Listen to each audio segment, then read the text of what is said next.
ಆಕಾಶವಾಣಿ ಪ್ರದೇಶ ಸಮಾಚಾರ ಓದುತ್ತಿರುವವರು ಸರ್ವಮಂಗಳ ಎಂ ಕುಶಾಲ್. ಮುಖ್ಯಾಂಶಗಳು. ನವದೆಹಲಿಯಲ್ಲಿ ಪ್ರಧಾನಿ ಅಧ್ಯಕ್ಷತೆಯಲ್ಲಿ ನೀತಿ ಆಯೋಗದ ಸಭೆ, ಮುಖ್ಯಮಂತ್ರಿ ಡಿಕೆ ಶಿವಕುಮಾರ್ ಭಾಗಿ. ವಿಕಸಿತ ಭಾರತ ರಾಮ್ಜಿ ವೇತನ ಕನಿಷ್ಠ 80-20 ಅನುಪಾತಕ್ಕೆ ಹೆಚ್ಚಿಸುವಂತೆ ಸಚಿವ ಈಶ್ವರ್ ಖಂಡ್ರೆ ಆಗ್ರಹ. ಹಿರಿಯ ಪೊಲೀಸ್ ಅಧಿಕಾರಿಗಳೊಂದಿಗೆ ಗೃಹ ಸಚಿವ ಪ್ರಿಯಾಂಕ್ ಖರ್ಗೆ ಪರಿಶೀಲನಾ ಸಭೆ. ಬೆಂಗಳೂರು ಟ್ರಾಫಿಕ್ ದಟ್ಟಣೆ ನಿವಾರಿಸುವ ಕುರಿತಂತೆ ಚರ್ಚೆ. ಗೃಹಲಕ್ಷ್ಮಿ ಯೋಜನೆಯಿಂದ 1 ಲಕ್ಷಕ್ಕೂ ಅಧಿಕ ಮಹಿಳೆಯರನ್ನು ಕೈಬಿಡಲು ಸರ್ಕಾರ ಹುನ್ನಾರ, ಪ್ರತಿಪಕ್ಷ ನಾಯಕ ಆರ್ ಅಶೋಕ ಆರೋಪ. ಹಾಗೂ ರಾಜ್ಯದ ಹಲವೆಡೆ ಇಂದು ಧಾರಾಕಾರ ಮಳೆ, ಹವಾಮಾನ ಇಲಾಖೆ ಮುನ್ಸೂಚನೆ. ಪ್ರಧಾನಿ ನರೇಂದ್ರ ಮೋದಿ ಅಧ್ಯಕ್ಷತೆಯಲ್ಲಿ ನವದೆಹಲಿಯಲ್ಲಿ ಇಂದು ನೀತಿ ಆಯೋಗದ 11ನೇ ಆಡಳಿತ ಸಭೆ ನಡೆಯುತ್ತಿದೆ. ರಾಷ್ಟ್ರಪತಿ ಭವನದ ಸಾಂಸ್ಕೃತಿಕ ಕೇಂದ್ರದಲ್ಲಿ ನಡೆಯುತ್ತಿರುವ ಈ ಸಭೆಯಲ್ಲಿ ಎಲ್ಲ ರಾಜ್ಯಗಳ ಮುಖ್ಯಮಂತ್ರಿಗಳು ಹಾಗೂ ಕೇಂದ್ರಾಡಳಿತ ಪ್ರದೇಶಗಳ ಲೆಫ್ಟಿನೆಂಟ್ ಗವರ್ನರ್ಗಳು ಭಾಗಿಯಾಗಿದ್ದಾರೆ. ಮುಖ್ಯಮಂತ್ರಿ ಡಿಕೆ ಶಿವಕುಮಾರ್ ಈ ಬಾರಿ ನೀತಿ ಆಯೋಗದ ಸಭೆಯಲ್ಲಿ ಭಾಗವಹಿಸಿದ್ದಾರೆ. ರಾಜ್ಯದ ಸಮಸ್ಯೆಗಳನ್ನು ಸಭೆಯಲ್ಲಿ ಪ್ರಸ್ತಾಪಿಸಲು ಡಿಕೆ ಶಿವಕುಮಾರ್ ನಿರ್ಧರಿಸಿದ್ದಾರೆ. ರಾಜ್ಯದಲ್ಲಿ ಕಾಂಗ್ರೆಸ್ ಸರ್ಕಾರ ಆಡಳಿತಕ್ಕೆ ಬಂದ ಬಳಿಕ ಇದೇ ಮೊದಲ ಬಾರಿಗೆ ಮುಖ್ಯಮಂತ್ರಿ ಡಿಕೆ ಶಿವಕುಮಾರ್ ಸಭೆಯಲ್ಲಿ ಭಾಗವಹಿಸುತ್ತಿದ್ದಾರೆ. ಗ್ರಾಮೀಣ ಜನರಿಗೆ ಉದ್ಯೋಗ ಖಾತ್ರಿ ಒದಗಿಸುವ ಮನ್ರೇಗಾ ವಿಕಸಿತ ಭಾರತ ರಾಮ್ಜಿ ವೇತನ ಅನುಪಾತವನ್ನು ಕನಿಷ್ಠ 80-20 ಅನುಪಾತಕ್ಕೆ ಹೆಚ್ಚಿಸುವಂತೆ ಗ್ರಾಮೀಣಾಭಿವೃದ್ಧಿ ಮತ್ತು ಪಂಚಾಯತ್ ರಾಜ್ ಸಚಿವ ಈಶ್ವರ್ ಖಂಡ್ರೆ ಕೇಂದ್ರ ಸರ್ಕಾರವನ್ನು ಒತ್ತಾಯಿಸಿದ್ದಾರೆ. ಬೆಂಗಳೂರಿನಲ್ಲಿಂದು ಸುದ್ದಿಗಾರರೊಂದಿಗೆ ಮಾತನಾಡಿದ ಅವರು, ಯುಪಿಎ ಸರ್ಕಾರ 2006ರಲ್ಲಿ ಜಾರಿ ಮಾಡಿದ ಮನ್ರೇಗಾ ಯೋಜನೆಯಡಿಯಲ್ಲಿ ಒದಗಿಸಲಾಗುವ ಉದ್ಯೋಗಕ್ಕೆ ನೀಡುವ ಕೂಲಿಯ 90% ಹಣವನ್ನು ಕೇಂದ್ರ ಸರ್ಕಾರ ನೀಡುತ್ತಿತ್ತು. ರಾಜ್ಯ ಸರ್ಕಾರಗಳು ಕೇವಲ 10% ಭರಿಸುತ್ತಿದ್ದವು. ಪ್ರಸ್ತುತ ಬಿಜೆಪಿ ನೇತೃತ್ವದ ಎನ್ಡಿಎ ಸರ್ಕಾರ ಜುಲೈ 1ರಿಂದ ಜಾರಿ ಮಾಡುತ್ತಿರುವ ರಾಮ್ಜಿಯಲ್ಲಿ ಕೇಂದ್ರ ಸರ್ಕಾರ 6:40 ಅನುಪಾತದಡಿ ಹಣ ಒದಗಿಸುತ್ತಿತ್ತು. ರಾಜ್ಯ ಸರ್ಕಾರಗಳಿಗೆ ಹೆಚ್ಚಿನ ಹೊರೆಯಾಗಲಿದೆ ಎಂದು ಅಭಿಪ್ರಾಯಪಟ್ಟಿದ್ದಾರೆ. ಇದನ್ನು ಕನಿಷ್ಠ 80-20 ಅನುಪಾತದಲ್ಲಿ ಹೆಚ್ಚಿಸಬೇಕು ಎಂದು ಆಗ್ರಹಿಸಿದ್ದಾರೆ. ರಾಮ್ಜಿ ಅಡಿಯಲ್ಲಿ ಕೇಂದ್ರ ಸರ್ಕಾರ ರಾಜ್ಯಗಳಿಗೆ ಇಂತಹ ಕೆಲಸ ಮಾತ್ರ ಮಾಡಬೇಕು ಎಂದು ನಿರ್ಬಂಧ ವಿಧಿಸುವುದು ಸರಿಯಲ್ಲ. ರಾಜ್ಯಗಳಿಗೆ ಉದ್ಯೋಗ ಆಯ್ಕೆ ಮಾಡಿಕೊಳ್ಳುವ ಸ್ವಾತಂತ್ರ್ಯ ಇರಬೇಕು ಎಂದು ಪ್ರತಿಪಾದಿಸಿದ್ದಾರೆ. ಉಪಮುಖ್ಯಮಂತ್ರಿ ಡಾಕ್ಟರ್ ಜಿ. ಪರಮೇಶ್ವರ್ ನವದೆಹಲಿಯಲ್ಲಿಂದು ಎಐಸಿಸಿ ಪ್ರಧಾನ ಕಾರ್ಯದರ್ಶಿ ಕೆಸಿ ವೇಣುಗೋಪಾಲ್ ಅವರನ್ನು ಭೇಟಿ ಮಾಡಿ ಪಕ್ಷದ ಬಲವರ್ಧನೆ ಕುರಿತಂತೆ ಚರ್ಚೆ ನಡೆಸಿದರು. ಇದೇ ವೇಳೆ ನೂತನ ಸರ್ಕಾರ ರಾಜ್ಯದಲ್ಲಿ ಮತ್ತಷ್ಟು ಪರಿಣಾಮಕಾರಿಯಾಗಿ ಜನಪರ ಆಡಳಿತ ನೀಡುವುದು ಹಾಗೂ ರಾಜ್ಯದ ಸಮಗ್ರ ಅಭಿವೃದ್ಧಿಗೆ ಕೈಗೊಳ್ಳುವ ವಿವಿಧ ಕಾರ್ಯಕ್ರಮಗಳ ಕುರಿತಂತೆಯೂ ಉಭಯ ನಾಯಕರು ಪರಾಮರ್ಶೆ ನಡೆಸಿದ್ದಾರೆ. ಗೃಹ ಸಚಿವ ಪ್ರಿಯಾಂಕ್ ಖರ್ಗೆ ಬೆಂಗಳೂರು ನಗರ ಪೊಲೀಸ್ ಆಯುಕ್ತರ ಕಚೇರಿಯಲ್ಲಿ ಹಿರಿಯ ಅಧಿಕಾರಿಗಳೊಂದಿಗೆ ಉನ್ನತ ಮಟ್ಟದ ಪರಿಶೀಲನಾ ಸಭೆ ನಡೆಸಿದರು. ಪೊಲೀಸ್ ಇಲಾಖೆಯ ಒಟ್ಟಾರೆ ಕಾರ್ಯವೈಖರಿ ಹಾಗೂ ನಗರದಲ್ಲಿ ಪೊಲೀಸ್ ಕಾರ್ಯಾಚರಣೆ ಮತ್ತು ಸಾರ್ವಜನಿಕ ಸುರಕ್ಷತೆಯ ಪ್ರಮುಖ ಆದ್ಯತೆಗಳ ಬಗ್ಗೆಯೂ ಚರ್ಚೆ ನಡೆಸಿದರು. ಇದೇ ವೇಳೆ ಮಾತನಾಡಿದ ಅವರು, ಬೆಂಗಳೂರು ನಗರದ ಟ್ರಾಫಿಕ್ ದಟ್ಟಣೆ ನಿವಾರಿಸುವ ಕುರಿತಂತೆ 2 ದಿನಗಳಲ್ಲಿ ನೀಲನಕ್ಷೆ ಪ್ರಕಟಿಸಲಾಗುವುದು ಎಂದು ತಿಳಿಸಿದ್ದಾರೆ.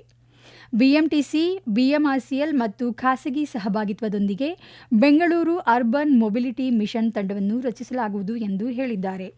ಪ್ರತಿಯೊಂದು ಪೊಲೀಸ್ ಠಾಣೆಗಳಲ್ಲಿ ವಿಶೇಷ ರೌಡಿ ನಿಗ್ರಹ ಪಡೆಯನ್ನು ರಚಿಸಲು ಕಟ್ಟುನಿಟ್ಟಿನ ಸೂಚನೆ ನೀಡಿದ್ದಾರೆ. ಹೆಚ್ಚುತ್ತಿರುವ ಸೈಬರ್ ಅಪರಾಧಗಳನ್ನು ಮಟ್ಟಹಾಕಲು ಸಮಗ್ರ ನೀತಿಯನ್ನು ಜಾರಿಗೆ ತರಲು ಹಾಗೂ ಮಾದಕ ದ್ರವ್ಯ ಜಾಲದ ವಿರುದ್ಧ ಜಾಗತಿಕ ಮಟ್ಟದ ಅತ್ಯುತ್ತಮ ಮಾದರಿಗಳನ್ನು ಅಧ್ಯಯನ ಮಾಡಿ 2 ವಾರಗಳಲ್ಲಿ ಸಮಗ್ರ ನೀಲನಕ್ಷೆ ಸಿದ್ಧಪಡಿಸಲು ನಿರ್ಧರಿಸಿದ್ದಾರೆ. ಗೃಹಲಕ್ಷ್ಮಿ ಯೋಜನೆಯಿಂದ 1 ಲಕ್ಷಕ್ಕೂ ಅಧಿಕ ಮಹಿಳೆಯರನ್ನು ಕೈಬಿಡಲು ರಾಜ್ಯ ಸರ್ಕಾರ ಯೋಜಿಸುತ್ತಿದೆ ಎಂದು ವಿಧಾನಸಭೆ ವಿರೋಧ ಪಕ್ಷದ ನಾಯಕ ಆರ್ ಅಶೋಕ ಆರೋಪಿಸಿದ್ದಾರೆ.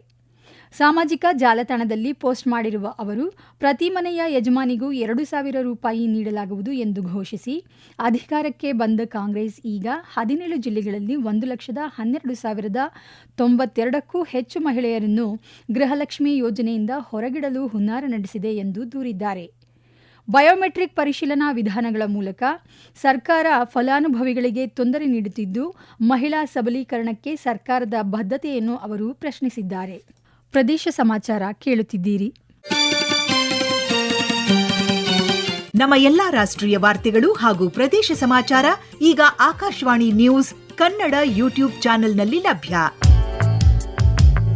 ನಮ್ಮ ಎಕ್ಸ್ ಖಾತೆ ಮತ್ತು ಇನ್ಸ್ಟಾಗ್ರಾಂ ಖಾತೆ ಆಕಾಶವಾಣಿ ನ್ಯೂಸ್ ಕನ್ನಡ. ಹೆಚ್ಚಿನ ಮಾಹಿತಿಗಾಗಿ ನಮ್ಮ ಫೇಸ್ಬುಕ್ ಖಾತೆ AIR ಕನ್ನಡ ನ್ಯೂಸ್ ಅನುಸರಿಸಿ. ಮಾಹಿತಿಯ ಹೂರಣ ವಾರದ ಕಾರ್ಯಕ್ರಮ ಪ್ರಚಲಿತ ವಿದ್ಯಮಾನ ಪ್ರತಿ ಬುಧವಾರ 9:15.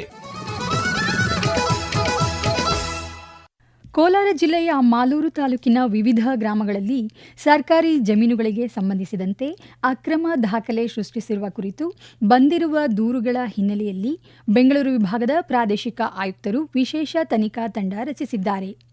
ಸರ್ಕಾರಿ ಜಮೀನುಗಳಿಗೆ ಸಂಬಂಧಿಸಿದ ದಾಖಲೆಗಳಲ್ಲಿ ಅಕ್ರಮ ತಿದ್ದುಪಡಿ, ನಕಲಿ ದಾಖಲೆ ಸೃಷ್ಟಿ ಹಾಗೂ ಅಕ್ರಮ ವರ್ಗಾವಣೆಗಳ ಬಗ್ಗೆ ದಾಖಲೆಗಳನ್ನು ವಶಪಡಿಸಿಕೊಂಡು ಸಮಗ್ರ ತನಿಖೆ ನಡೆಸಿ ವರದಿ ಸಲ್ಲಿಸುವಂತೆ ಸೂಚಿಸಿದ್ದಾರೆ.